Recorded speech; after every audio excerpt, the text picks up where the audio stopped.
Olá, seja bem-vindo. Começa agora mais um Ecocenado. Você vai ver na edição de hoje. Em outubro é celebrado o Dia Mundial dos Animais. Nós preparamos uma edição especial para falar de proteção e também de ameaças à fauna brasileira. O zoológico tem alguns papéis fundamentais, que é a questão da conservação, da pesquisa e da reprodução. Então, quando nós temos animais num ambiente saudável, que ele está bem alimentado, que ele tem todo um acompanhamento, a gente consegue fomentar esses três princípios. Nós temos a oportunidade, de estar vendo sempre esses animais e entender como o comportamento deles funciona. O Festival Curicaca, em Brasília, reuniu grupos de mulheres de diversos setores para debaterem propostas para a COP30 relacionadas ao protagonismo feminino nas decisões sobre o clima. O mundo enfrenta uma crise ambiental que é também uma crise de cuidado, de empatia e de equilíbrio. E as mulheres têm o potencial de reconstruir essa ponte entre a natureza e a política, entre a economia e a vida. É preciso que as políticas públicas reconheçam o papel estratégico das mulheres na transição ecológica e energética. O mico-leão dourado teve aumento de 30% na sua população na última década, mas ainda corre risco de extinção. E um drama ambiental no Vale do Guaporé, em Rondônia. Além da caça predatória, a mudança no clima tem causado grande impacto na reprodução de tartarugas de água doce. Animação com hexágonos, aerogeradores e mata ao fundo. Ecocenado. A perda de habitats naturais é uma grande ameaça à fauna mundial. Manter alguns animais em cativeiro em zoológicos e aquários é então uma forma de evitar a extinção de várias espécies. Imagens aéreas do zoológico. Imagens com drone, Fausto Drone.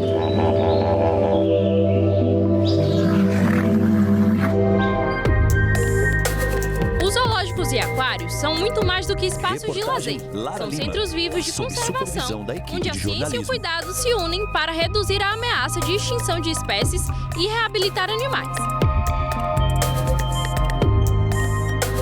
No Congresso Nacional, um projeto de lei tem como objetivo reconhecer essas instituições como verdadeiros guardiões da biodiversidade. É exatamente para trazer mais segurança, mais obrigação de quem resolve montar um zoológico, que seja uma prefeitura, que seja o Estado, que seja federal, que tenha a obrigação de fazer com que os animais tenham bons tratos, que eles sejam bem cuidados, que eles sejam bem alimentados e com médicos veterinários, com sanidade, para que quando uma criança for, quando as pessoas forem conhecer, também tenha um ambiente saudável. O zoológico tem alguns papéis fundamentais, que é a questão da conservação, da pesquisa e da reprodução.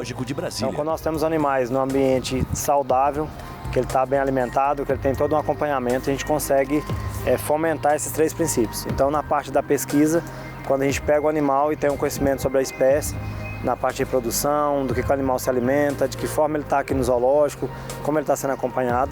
Tem na parte das informações que são coletadas no dia a dia pelos alunos, isso vira estudos, vira artigos técnicos também. Então acho que esse é um dos principais pilares que o zoológico tem para atuar. Programas específicos possibilitam reintroduzir animais na natureza, devolvendo o equilíbrio aos ecossistemas. Esse trabalho que nós fazemos aqui é um trabalho que é uma equipe multidisciplinar. Então é feito todo um estudo de como esse animal chega no zoológico, de que forma a gente pode devolvê-lo à natureza através das repreensões que a gente recebe aqui, ou também a questão dos maus tratos, que a gente recebe os animais, faz todo esse levantamento, se é possível ter reprodução ou não. Então é feito um cuidado bem amplo com a equipe. Muita gente enxerga os jardins zoológicos como lugares de exibição de animais. Mas, mais do que isso, eles têm a missão de despertar a consciência. Eu acho que o principal ponto nosso aqui é desmistificar também um pouco da informação que o público conhece sobre o zoológico.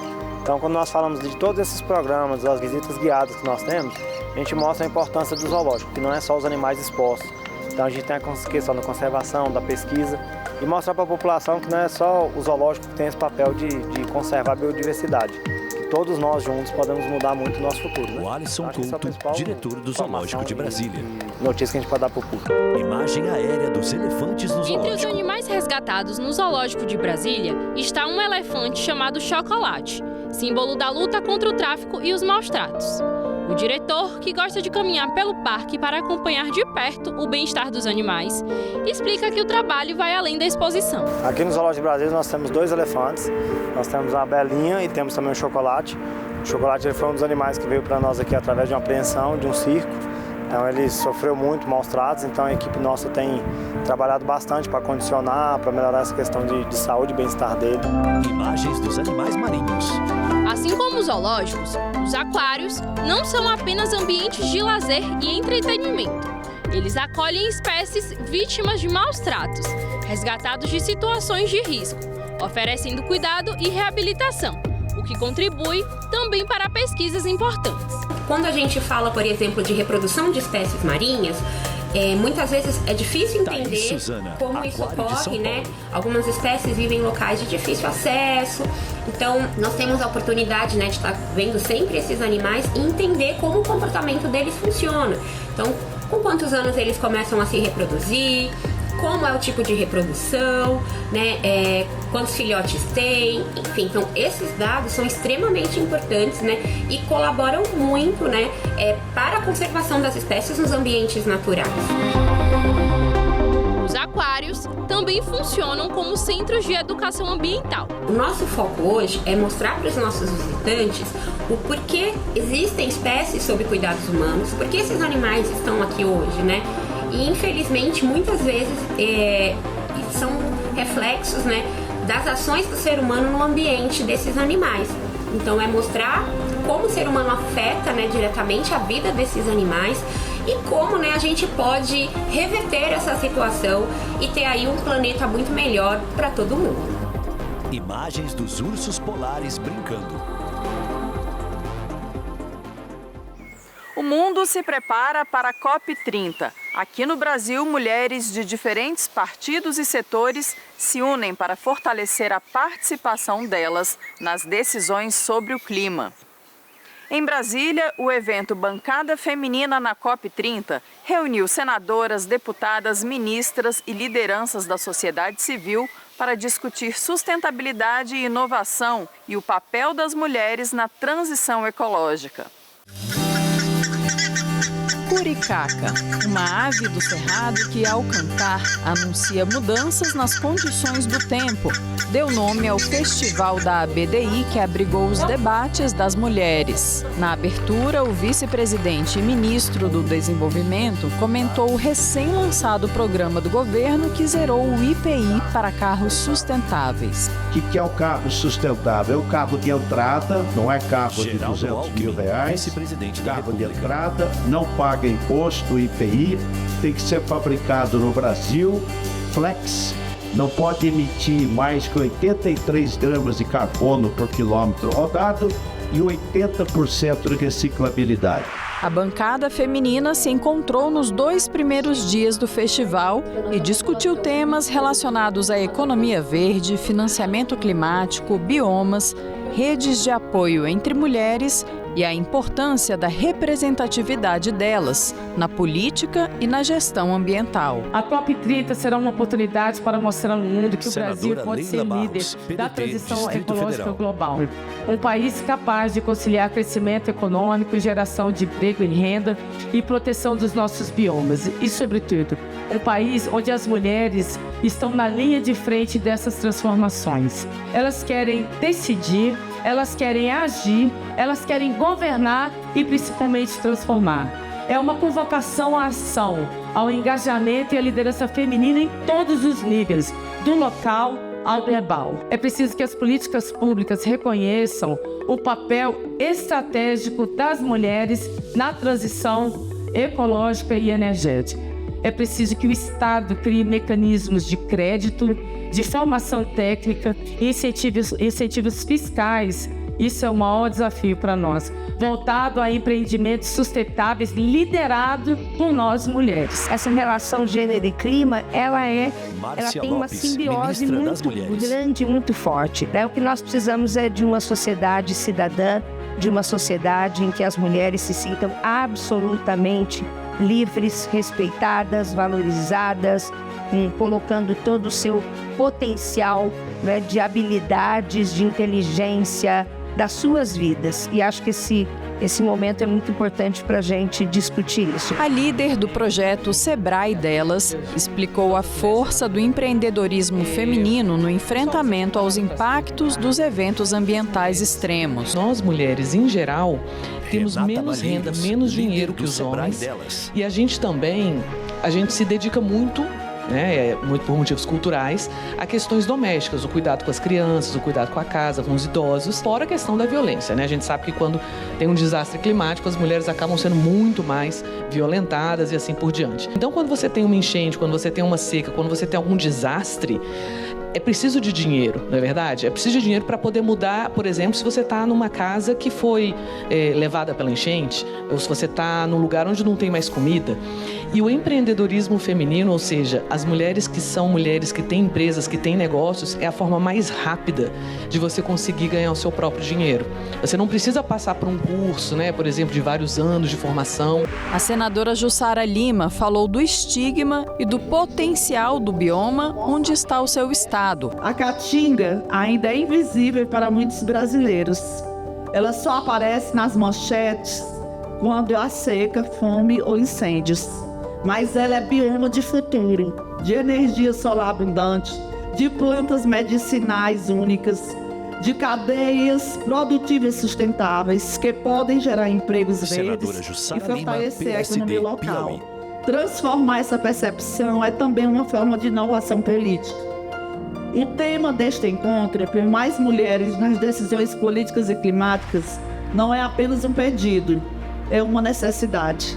O mundo enfrenta uma crise ambiental que é também uma crise de cuidado, de empatia e de equilíbrio.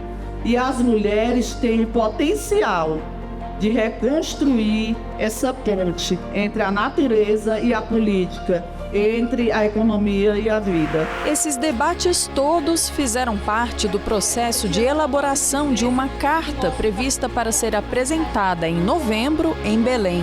A iniciativa reforça o protagonismo delas nas discussões sobre sustentabilidade e igualdade de gênero. O objetivo é construir de forma conjunta propostas que representem a voz das mulheres brasileiras nas negociações da COP30. Carta que sente tão coletiva, tão inclusiva, e uma carta que não se pretende ser só um documento que vive de fato políticas públicas, legislação, para que a gente possa de fato promover essa transformação que a gente tanto precisa, para que a gente possa ser a mudança que a gente quer ver no mundo na prática. Obrigada, gente!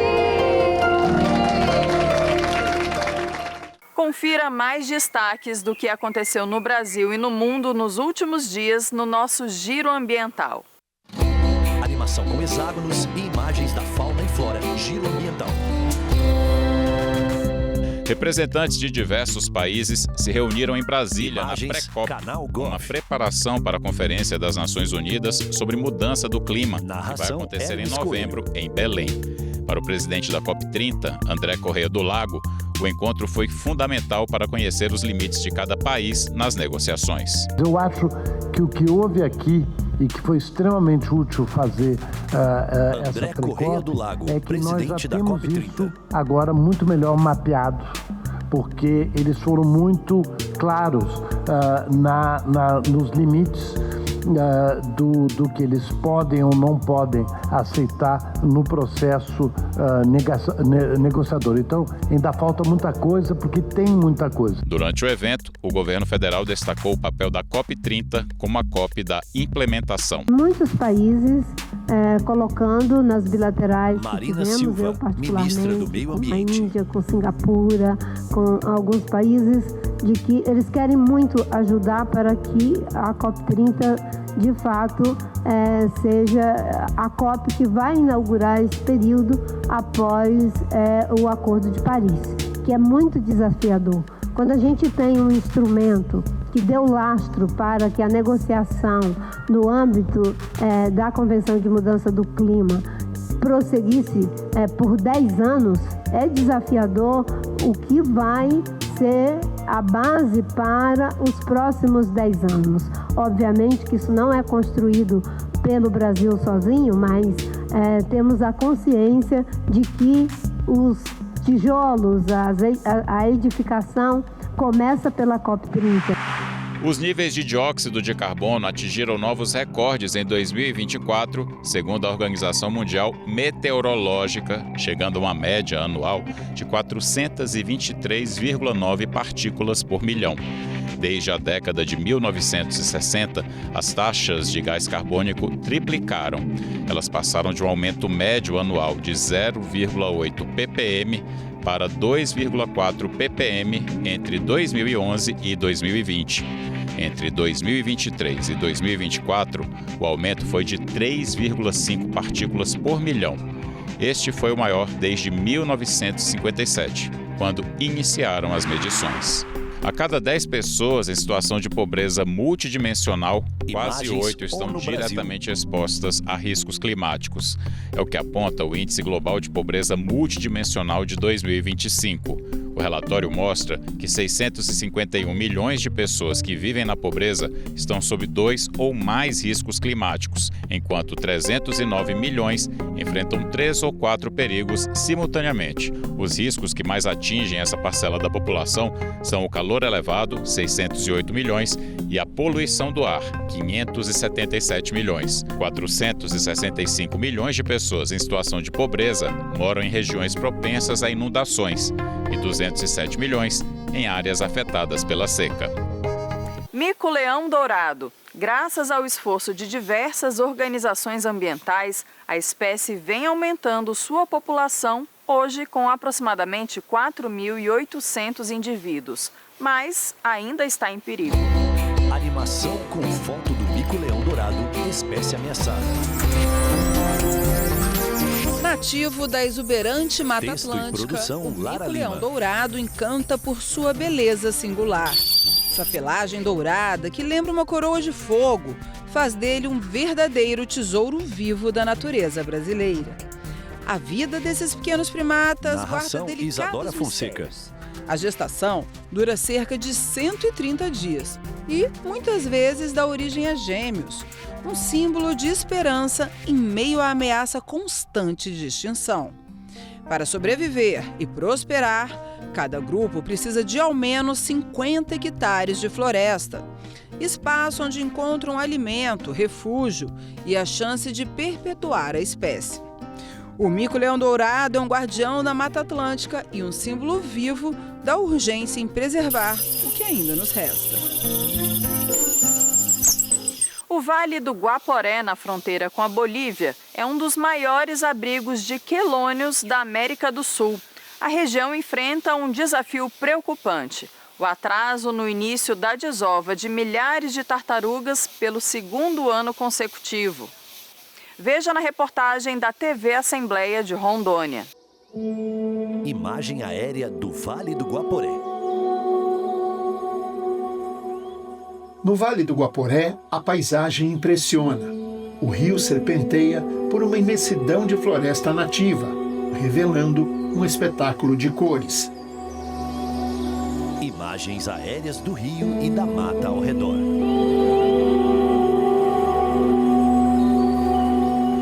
Bandos de pássaros riscam o céu, flores silvestres começam a brotar e o verde intenso da selva ganha novos tons. Mas por trás dessa beleza, um alerta. Há mais de um mês, as tartarugas na Amazônia aguardam para desovar. Os animais permanecem amontoados, sem destino, em um ponto específico do rio. Essas imagens que a gente viu com as tartarugas em cima do rio, elas são espetaculares, mas na verdade também escondem um drama. Esses animais, sem poder chegar até a praia para poder fazer a desova, eles sofrem muito e correm o risco, né, Zeca, de morrer até mesmo dentro d'água por conta de não conseguir fazer essa desova, de uma infecção provocada por isso. Sim, se ela não conseguir desovar, aquele Zeca ovo, Lula, ele vai ambientalista. estragar, vai apodrecer dentro do intestino dela e ela vai sofrer uma infecção e pode vir a morrer, sim, com certeza. A cheia prolongada é o que está impedindo a formação das praias, o único local onde elas depositam seus ovos. Apenas alguns tracajás conseguiram colocar ovos nas poucas faixas de areia que surgiram. Nós estamos em uma das poucas praias que surgiram aqui nessa região do Guaporé, porque a água, o nível do rio continua ainda muito alto. A água não baixou o suficiente para que as tartarugas comecem a desovar. O tracajá, ele é um animal menor que a tartaruga, né? Ele chega aí até 18 quilos no máximo, né? E coloca em média, aqui a gente tem aí aproximadamente 18 a 20 ovos, enquanto que a tartaruga da Amazônia são mais de 100 ovos, chegando até a 120, 125 ovos. A situação não afeta apenas as tartarugas. Nossa equipe registrou ninhos de gaivotas com ovos e filhotes, um flagrante raro. Aqui a gente tem uma imagem espetacular, né? Extraordinária. São 3 filhotinhos usando o mesmo ninho, fazendo de conta que estão mortos para não chamar a atenção. A mamãe gaivota, ela vem aqui trazer comida para eles e aí eles vão ficar aqui mais 20, 25 dias para depois já saírem sozinhos para a natureza. Caminhando mais um pouco na areia, nos deparamos com o milagre da vida. Aqui acabou de nascer um filhotinho, tem outros que já nasceram, né? Estão aqui quietinho, acomodados. A reprodução dessas aves já deveria ter acontecido 2 meses atrás, mas como o calendário da natureza mudou, a realidade é outra. O cenário só não é mais dramático porque as gaivotas estão superando as adversidades ambientais e prosseguindo com seu ciclo de vida. Mas a estiagem já revela números preocupantes. No ano passado, de 1.400.000 tartarugas que deveriam nascer, apenas 350.000 chegaram a desovar, e nem todas resistiram aos predadores do rio. Este ano, a demora drástica na desova deve reduzir ainda mais a quantidade de filhotes, acendendo um novo alerta para o ecossistema. O IBAMA reconhece a gravidade do problema, mas explica que vem monitorando a situação. Mesmo diante de todos esses desafios, de todas essas limitações, o IBAMA está procurando fazer o máximo que pode. Seja enviando equipes para garantir todos os anos essas campanhas de monitoramento, seja enviando equipes mesmo que de forma esporádica, mas o IBAMA ele está priorizando sim a fiscalização no rio, o guarnecimento dos animais, o guarnecimento das praias para garantir a perpetuidade da espécie. O IBAMA atua com apenas 2 fiscais em uma região que vem enfrentando a caça predatória. A matança indiscriminada fez as tartarugas mudarem de local para a desova. O que ainda consegue inibir um pouco a atuação dos caçadores de tartarugas são os homens do pelotão de fronteira do Exército, que costumam patrulhar as águas internacionais. O problema é que até para o Exército é difícil navegar quando a água é em excesso ou seca prolongada. Aqui a gente está numa região que tem muita pedra e o piloteiro tem que ter todo o cuidado possível, porque se o motor não estiver destravado, a hélice do motor ela quebra e aí acabou-se a embarcação. Uma outra imagem inusitada no prolongamento do rio são os esconderijos naturais formados pela vegetação. Quem não é da região imagina que foram construídas cabanas flutuantes às margens do rio. Isso aqui, que a gente tem aqui do lado, chama-se tarope. É uma planta aquática que inclusive serve de alimento para as tartarugas. Em meio a toda a beleza e vida que a região oferece, os ambientalistas alertam para o risco das tartarugas do Guaporé voltarem a entrar na lista de extinção. A gente vai tentar salvar o maior número possível, mas já está chovendo muito no Guaporé e a tendência é o rio encher e sufocar os filhotes. A tartaruga ela faz parte da cadeia alimentar da maioria dos aquáticos e de boa parte das aves. E aí, sem tartaruga, todo o ecossistema está comprometido, muda tudo. Entre fenômenos naturais, caça predatória e pouca fiscalização, o ciclo da vida no Guaporé enfrenta riscos cada vez maiores. Um desafio que ameaça não só as tartarugas, mas todo o equilíbrio da região. Imagens aéreas dos rios e da mata do Vale do Guaporé.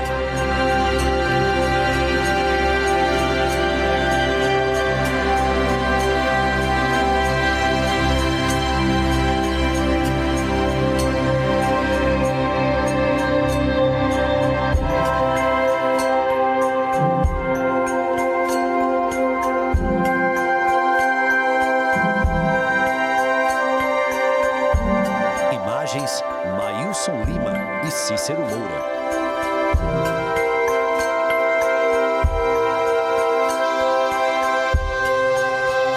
Edição de imagens, Maílson Lima.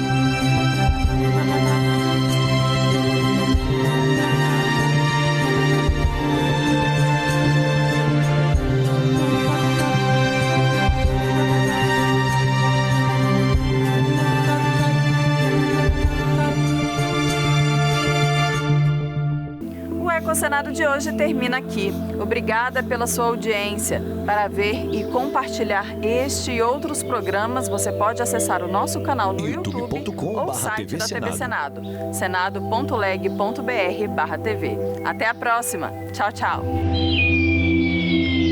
Os créditos vêm à tela sobre uma animação em fundo verde.